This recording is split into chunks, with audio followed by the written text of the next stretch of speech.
All things tech, all in one place. Tech Talks.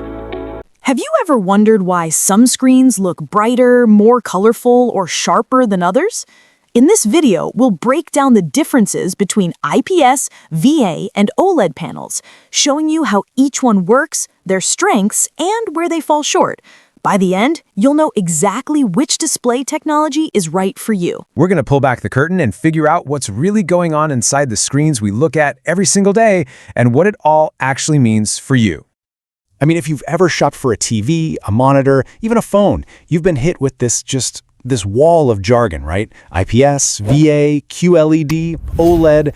What does it all mean for your actual experience? Well, that's what we're going to break down. We're going to look at the big ones and see how the tech inside makes a huge difference, whether you're gaming, trying to get work done, or just kicking back to watch a movie. So, here's the good news. We can actually simplify this whole complicated world. Turns out, pretty much every modern screen out there, no matter what the marketing buzzwords are, belongs to one of two main families. And the big, crucial difference between them? It all boils down to one simple question. Where does the light come from? Okay, so on one side, you've got your liquid crystal displays, or LCDs. The best way to think about these is like a giant, powerful flashlight that's always on, shining through a really complex stained glass window. Now, on the other side, you have OLEDs, and these are totally different.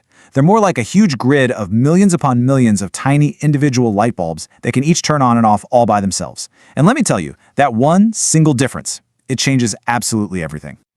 All right, let's dive in. First up, we've got Team LCD. And you know, this is where you hear terms like QLCD. Fun fact, QLCD isn't a totally new type of display. It's actually just an LCD with a fancy extra layer of quantum dots to make the colors pop. So yeah, it's still part of this backlight bunch, the technology that powers by far the vast majority of screens you can buy today. So how does it work? Well, it's actually a pretty clever layered system. Step 1, a powerful backlight generates a whole bunch of white light. Then step 2, a layer of liquid crystals, which are controlled by electricity. They twist and turn like these microscopic little window shutters, either blocking the light or letting it pass through. And finally, whatever light makes it through hits a color filter, and that's what creates the red, green, and blue dots that make up every single pixel you see. Now, this basic idea comes in 3 main flavors. First up, you've got TN, or Twisted Pneumatic. This is kind of the OG, the speed demon of the group. It is built for one thing and one thing only, pure, raw speed. That's exactly why you see it in those crazy high refresh rate monitors for competitive esports. But there's always a trade-off, right? If you look at it from even a tiny bit off angle, the colors just completely wash out, and its contrast, well, it's the weakest of the bunch for sure. Then we have IPS, which stands for in-plane switching. This is probably the most popular, most balanced choice on the market today. It's superpower. Oh, it's all about color. It delivers these beautiful, vibrant, super accurate colors and amazing viewing angles. That makes it the absolute go-to for graphic designers, photographers, really anyone who needs a great do-it-all screen. But it does have one famous weakness, those blacks. In a dark room, they can look a little gray. And rounding out Team LCD, we have VA, or vertical alignment panels. Now, if IPS is the color expert, then VA is the undisputed contrast king. It has this unique crystal structure that lets it block that backlight way more effectively. The result?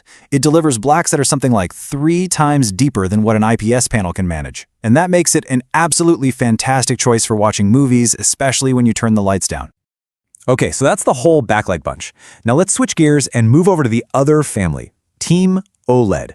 This technology basically takes the entire LCD playbook, the backlight, the liquid crystals, all of it, and just throws it right out the window for a completely different and, in a lot of ways, a much simpler approach. See, instead of all those complicated layers, an OLED panel is incredibly direct. Every single pixel is made of this special organic compound that lights up when you hit it with electricity. So, you want a bright red pixel? The screen just tells that one specific pixel to turn on and glow red. You want a black pixel? It just turns it off. That's it. It really is that simple. And the result of this simple design is what is truly game-changing. Think about it. Because every single pixel is its own light source, when a part of the screen is supposed to be black, those pixels just switch off completely. They emit 0 light.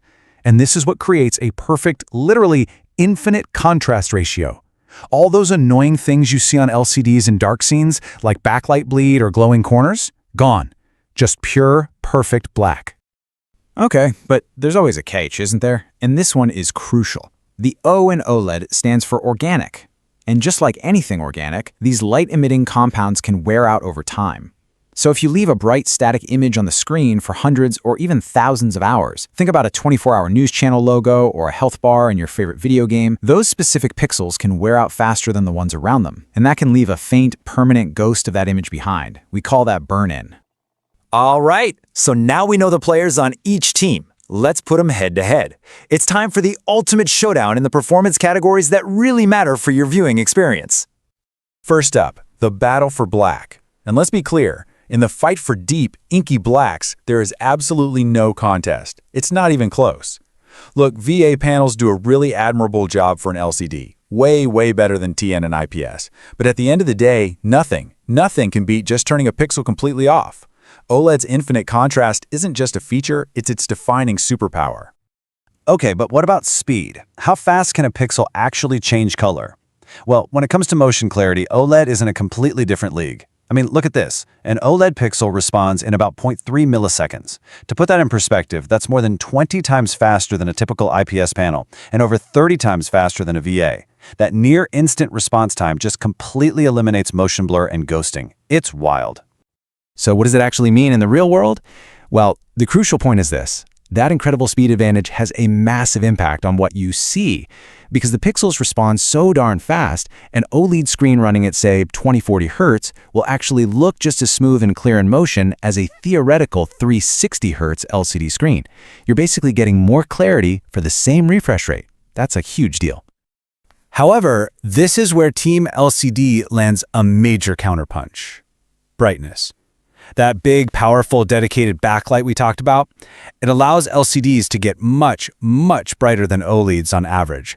For just your standard everyday content, an average LCD is over 70% brighter than an average OLED. And trust me, that can make a huge difference if you're trying to use your screen in a really bright sunlit room. And this right here brings us to the core dilemma for pretty much anyone buying a high-end display today. It's that classic head versus heart decision, isn't it? Do you go with your heart, the breathtaking, absolutely perfect image quality of OLED, and just accept that you have to be mindful of that burn-in risk? Or do you go with your head, the bright, totally worry-free reliability of an LCD, even if it means giving up that perfect, inky contrast? So, after all that, what's the bottom line? Which one should you choose? Well, the truth is, there's no single best panel for every single person. It really all comes down to what you're going to be doing with it most of the time. So let's break it down and pick a champion for a few different types of users. All right, first up, competitive gamers. If you're someone where every single millisecond counts, or that tiny little edge can mean winning or losing, then your champion is clear. It's either a top-tier, high-refresh rate TN panel if you want maximum speed on a budget, or a high-refresh rate OLED if you want that ultimate no-compromise combination of speed and image quality. What if you're a content creator, a photographer, a video editor, someone whose work lives and dies by color accuracy? Or, hey, maybe you just want a fantastic, versatile screen for browsing, productivity, and some casual gaming. For you, an IPS panel is the clear champion. It's the reliable, balanced workhorse of the display world. And finally, for all the movie lovers out there, you know who you are. You love to turn the lights way down, get some popcorn, and just get completely lost in a film.